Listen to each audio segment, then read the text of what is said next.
Good morning, students. As we know, we are doing our chapter and our environment, and on the last turn we have discussed about ecosystem. So, what ecosystem is, what components make it, and what are biotic or abiotic components of ecosystem.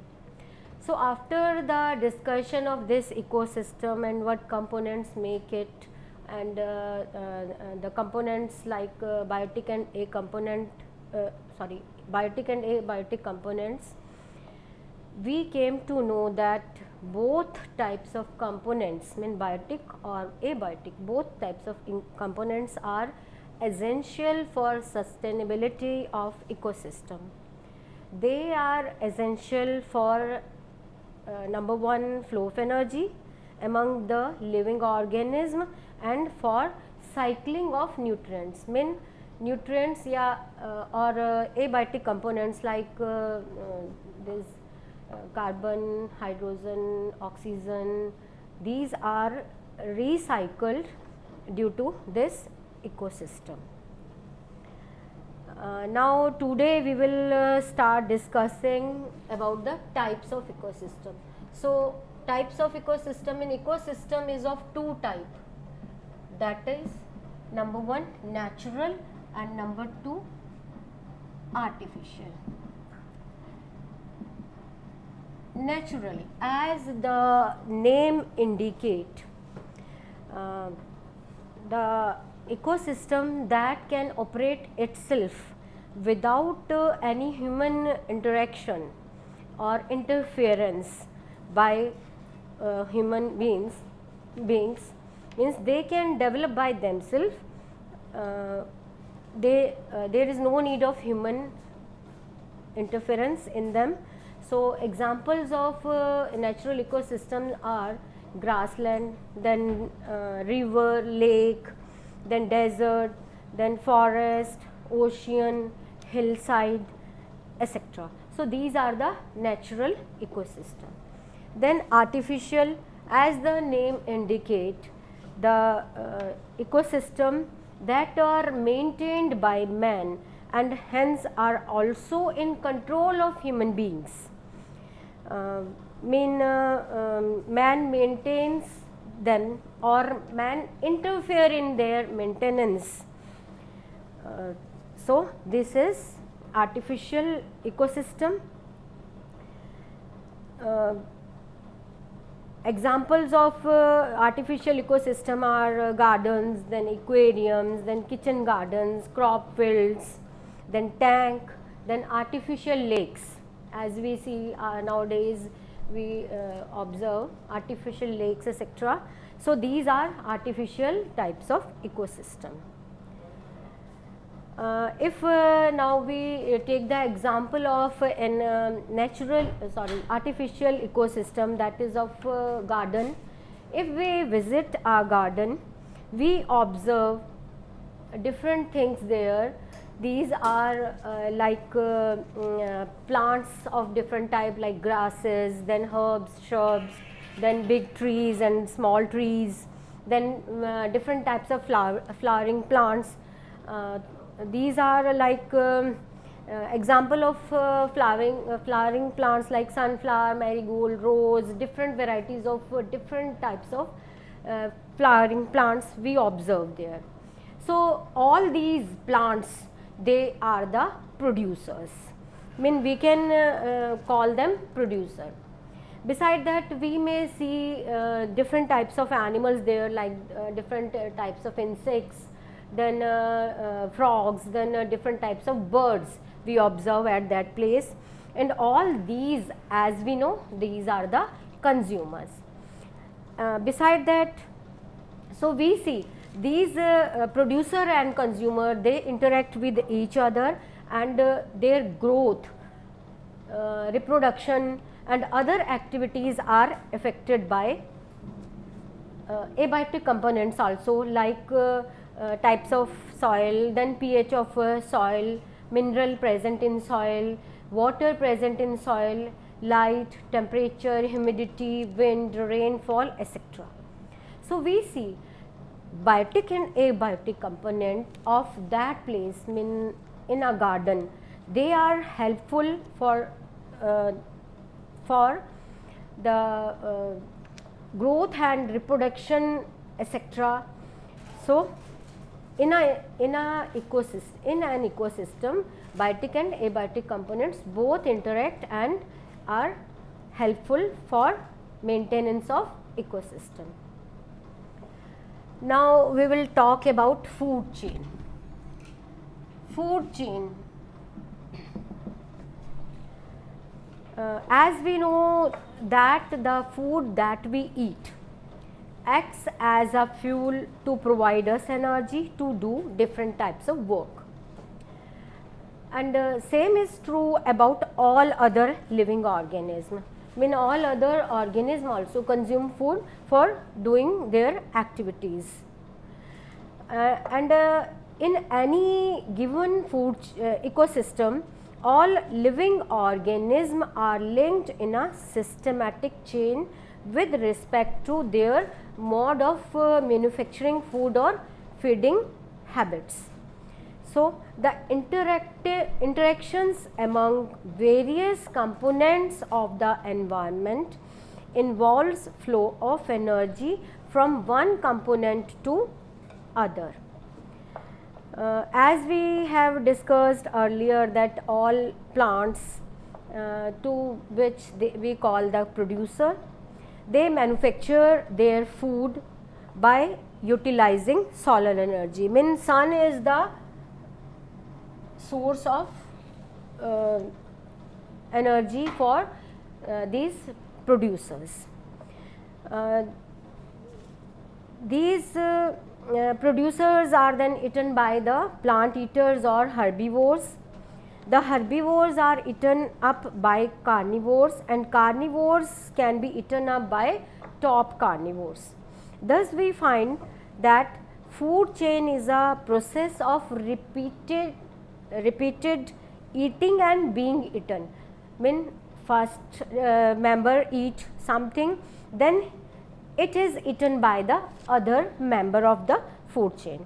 So, the food chain is a process of repeated eating and being eaten to transfer food energy, and the steps or the levels through which transfer of food or energy take place are called trophic levels, or we can say various links in the food chain are called trophic levels.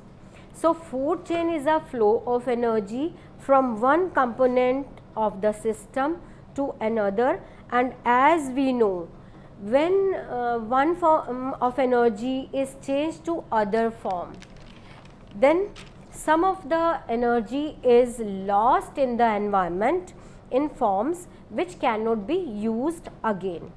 So, the flow of energy between various components of the environment has been extensively studied, and it has been found that number one, the green plants, they observe only this 1% of solar energy. Green plants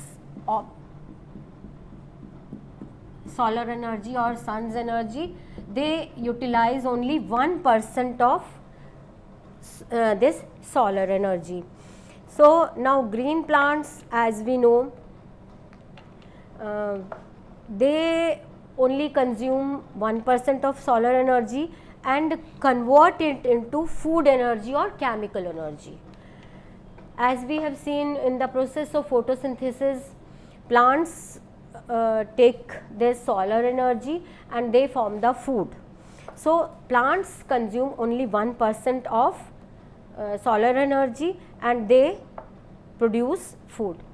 This food produced by the plants is stored in them or in plants in form of chemical energy. and this energy is firstly utilized by the plants for their metabolic activities like respiration, growth, etc. And during this, some energy released in the environment as unusable heat energy. So, the energy given by sun or the plants that take 1% of energy, they utilize some of the energy, and beside that they give it to the environment, and this energy is used is unusable heat energy. Now, as we know, green plants are eaten by herbivores or herbivores that are primary consumers. They eat these green plants or producers, and when primary consumer eat them, a great deal of energy is lost as heat energy, and this energy is lost to the environment. Some amount goes into digestion and doing work. As we know, herbivores eat them, and during the process of digestion and their other activities, some of the energy is utilized by while other or rest goes towards growth and reproduction.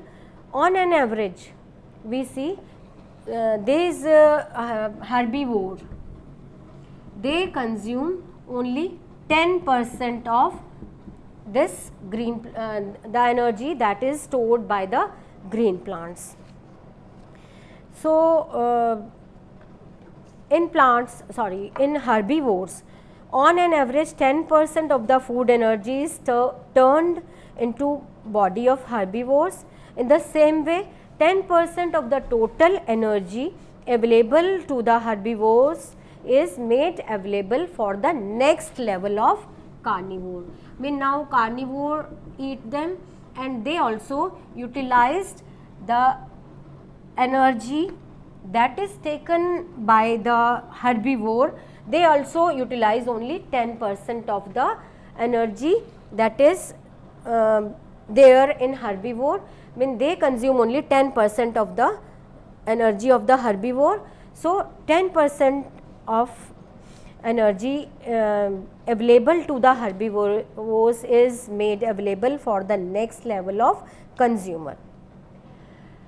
Now, in other words, on an average 10% of the amount of organic matter that is present at each step reaches the next consumer level. So, we see green plant absorb only 1% of solar energy, and herbivore they consume 10% of energy of producer. Then carnivores, they also consume or utilize 10% of energy taken up by herbivores. Since amount of available energy goes on decreasing at each trophic level, I mean, in this these are the trophic levels. We see 100% is there and only 90% 10% is utilized by herbivore. Then if 100% is there, 10% is utilized by the carnivores. So, since amount of available energy goes on decreasing at each trophic level, food chain usually consists of about 3 or 4 steps, rarely maximum of 6 steps are there. So, law of 10%, law is that during transfer of energy from one trophic level to another or next, only 10% of energy is available to the higher trophic level. I mean, this is one first, second and third, then higher trophic level, and the remaining 90% is lost in respiration and other processes. Now, characteristics of a food chain. I mean, what are the characteristics of food chain? A food chain, we see it's always a straight chain. and unidirectional, mean energy that is given by this can't be returned to this, mean the energy given by sun to the green plants can't be returned back to the sun. So, this is unidirectional. Then in a food chain 3 or 4 trophic levels can consist, as we are seeing only 3 or 4 levels can be there, but in a few maximum levels could 5 maximum levels could take place. And as we have talked about flow of energy. So, at each trophic level or each transfer, generally 90%, 80 to 90% of energy is lost in accordance of second law of thermodynamics. Now, example of food chain, as we have talked about that earlier also, food chain can have different levels. So, only 2 level in plants, and that are eaten by herbivore, mean elephant suppose. So, this is a two step food chain. This is 2-step food chain. So, as I have told earlier, if we take the example of grass, that is eaten by grasshopper, and grasshopper is eaten by frog, frog is eaten by bird or snake, we can say. So, this is 4-step food chain. So, these are the examples of food chain. Now, we will talk about food web.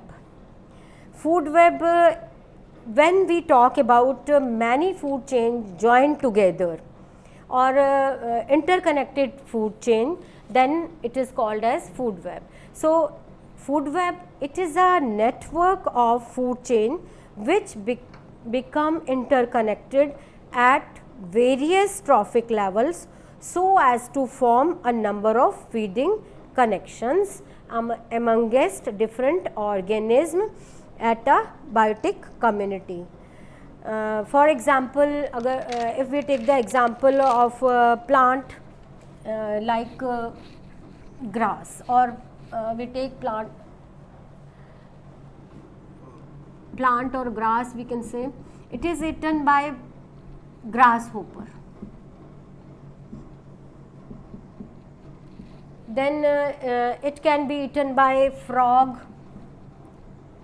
Frog can be eaten by snake, if we take the example this. Now, this plant or grass, it can be eaten by caterpillar also. It can be eaten by rabbit also.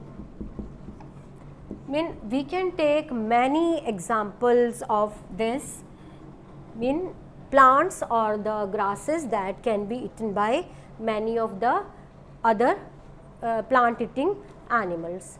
Then these can be eaten by other members, like grasshopper is eaten by frog, then caterpillar is eaten by bird, and rabbit can be eaten by fox.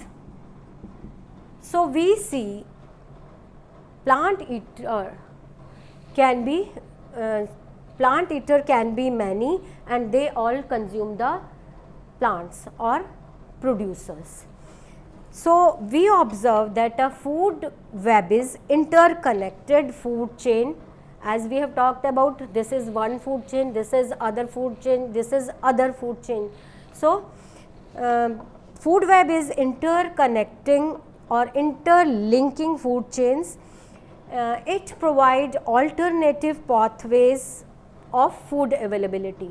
Mean in this case, this can be eat this plant, or this can be eat, or this can be eat, or this can be eat. Mean other members of the herbivore can be there. So, it provides alternative pathways of food availability. So, it is stable because it gives greater alternative. So, we see a food chain shows flow of energy in unidirection, and the energy captured by autotrophs does not revert or return back to the solar input, and the energy which passes to the herbivore does not come back to the autotroph, as I have given example earlier. Second interesting feature of food chain is that it makes us aware that how harmful chemicals enter our bodies through food chain. As we have studied in class 9th, the way by which the water gets polluted. We know that farmers use fertilizer and pesticides, like example is like DDT. If they use that pesticide, they use that to protect their crops from insects. But these pesticides, when these are consumed by, or when they enter in plant body, and plants products can be eaten by the humans or other animals. So, we see the DDT can enter in the body of the humans also. So, the this DDT or the entrance of harmful pesticides or harmful things in the body of higher level of organism, or the substances that are non-biodegradable, these enter into the body of top level consumers, and as human beings occupy the top level, their concentration becomes maximum in our bodies, and this process is called as biological magnification. So, biological magnification, it is an important process of this lesson, and sometimes the question about it is asked in the exam also. So, biological magnification is the phenomena that involves progressive increase in concentration of harmful non-biodegradable chemicals at different trophic levels in a food chain is called as biological magnification. As I have earlier given the example of entrance of DDT into the human body,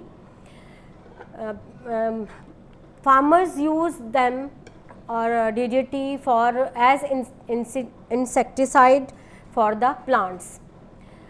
This enter in plant body, then herbivore eat that plant, and that herbivore is eaten by the second level carnivore or carnivore. Then if human being consume the products produced by herbivore or carnivore, they enter into the human body and they accumulate there, and this process is called as biological magnification.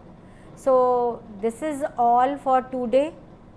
On next turn we will take the next process, that is of how do our activities affect the environment. That is all for today.